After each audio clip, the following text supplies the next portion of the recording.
Welcome to கலாஸ் கறிவேல். இன்றைக்கி நம்ம special என்னென்னா பச்சை பயிறு மட்டும் வச்சு அரிசியே சேர்க்காமல் நல்ல வெயிட் லாஸ் ரெசிபி தான் பண்ணியிருக்கிறேன். பாருங்கள், அருமையாக கிடச்சிருக்கு தோசை. கட்டாயம் நீங்கள் இந்த வீடியோ ஃபுல்லாக பார்த்து ட்ரை பண்ணி பாருங்கள். ஓகே, நம்ம ஊற வைக்கிற டைம் மட்டும்தான் ஆகும். மற்றபடி நாம் பண்ணுறதுக்கு ரொம்ப டைமே வேண்டாம், சீக்கிரமாக பண்ணிடலாம். ஒரு நைட் ஊற வச்சிங்கன்னா காலையில் ஒரு 10 நிமிஷம் கூட வேண்டாம், சீக்கிரமாக பண்ணிடலாம்.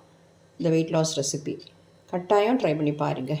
ஓகே, அது எப்படி பண்ணுறதுங்கிறது பார்க்கலாம் வாங்க.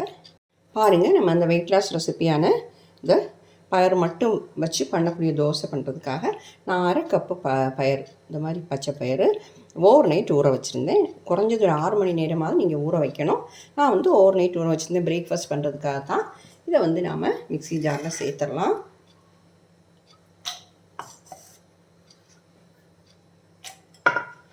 நான் இப்போ 1/2 கப்பு தான் எடுத்திருக்கேன், எனக்கு அவ்வளோதான் தேவை. இது கூட நாம் 2 பச்சை மிளகா, 1 கப் போடுறா இருந்தால் பச்சை மிளகா ஜாஸ்தி ஆகிக்கோங்க. ஒரு பீஸ் இஞ்சி போட்டிருக்கிறேன். இது ஃப்ரிட்ஜில் வச்சுருந்த இந்த கலர் ஆகிட்டு இஞ்சி. கொஞ்சமாக கறிவேப்பிலை, அப்புறம் கொஞ்சம் சீரகம் சேர்த்துடலாம். சீரகம் 1 டீஸ்பூன் சேர்த்துக்கலாம் பாருங்கள். அப்புறம் கொஞ்சமாக கொத்தமல்லி தழை சேர்த்துடலாம். சேர்த்துட்டு கொஞ்சம் உப்பும் சேர்க்கணும். உப்பு கொஞ்சமாக சேர்த்துக்கோங்க, ஒரு 1/4 டீஸ்பூன் சேர்த்தா போதும். இதில் உப்பு நிறைய ஏறாது. தண்ணி அதே மாதிரி நிறைய சேர்க்க வேண்டாம், ஒரு 1/4 கப்பு தண்ணி வரைக்கும் சேர்த்துட்டு நாம் இதை ஃபைனாக அரைச்சிட்டு வந்துடலாம். இப்போ நான் ஃபைனாக அரைச்சி எடுத்துகிட்டேன். இதை ஒரு பவுலுக்கு மாற்றிடுறேன்.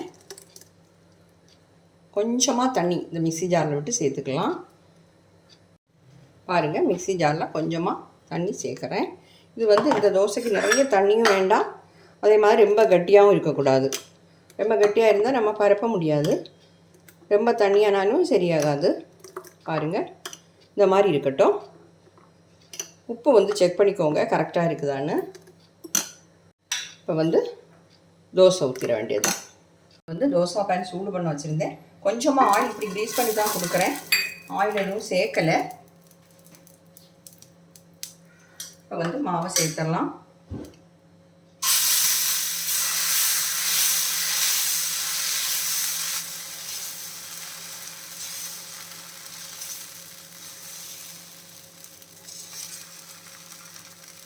எவ்வளோ தூரம் நைஸாக வேணுமோ அந்த மாதிரி நைஸாக பரப்பிக்கோங்க.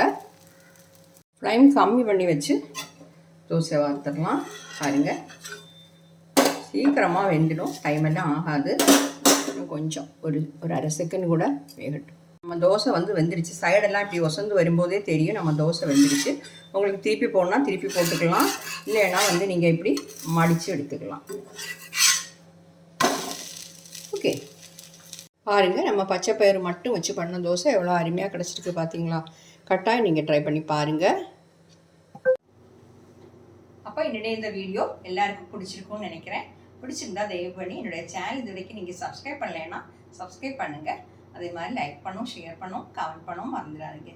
அடுத்த நல்ல ஒரு ரெசிபியுமா மீண்டும் சந்திக்கலாம். Okay, thank you.